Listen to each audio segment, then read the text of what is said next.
If I had my life to live over again, I would have made a rule to read some poetry and listen to some music at least once every week. A man who dares to waste 1 hour of time has not discovered the value of life.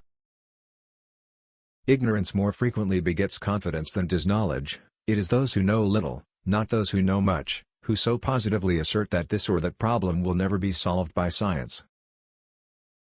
Thus, from the war of nature, from famine and death, the most exalted object which we are capable of conceiving, namely, the production of the higher animals, directly follows. There is grandeur in this view of life, with its several powers, having been originally breathed into a few forms or into one, and that, whilst this planet has gone cycling on according to the fixed law of gravity, from so simple a beginning endless forms most beautiful and most wonderful have been, and are being, evolved. If the misery of the poor be caused not by the laws of nature, but by our institutions, great is our sin.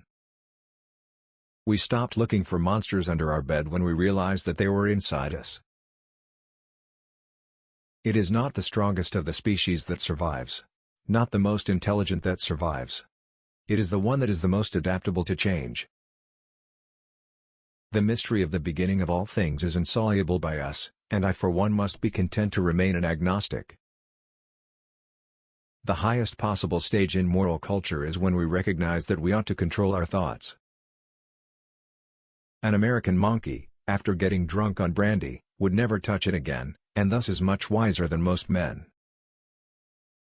Intelligence is based on how efficient a species became at doing the things they need to survive.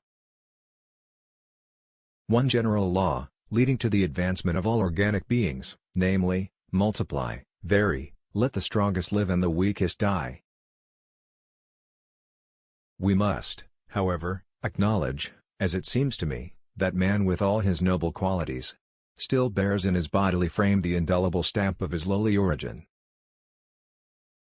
Besides love and sympathy, animals exhibit other qualities connected with the social instincts which in us would be called moral.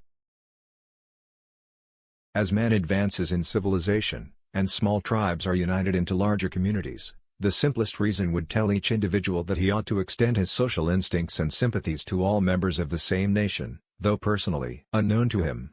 This point being once reached, there is only an artificial barrier to prevent his sympathies extending to the men of all nations and races. But I am very poorly today and very stupid and I hate everybody and everything.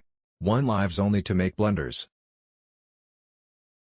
Man selects only for his own good, nature only for that of the being which she tends. Nothing is easier than to admit in words the truth of the universal struggle for life, or more difficult, at least I have found it so, than constantly to bear this conclusion in mind.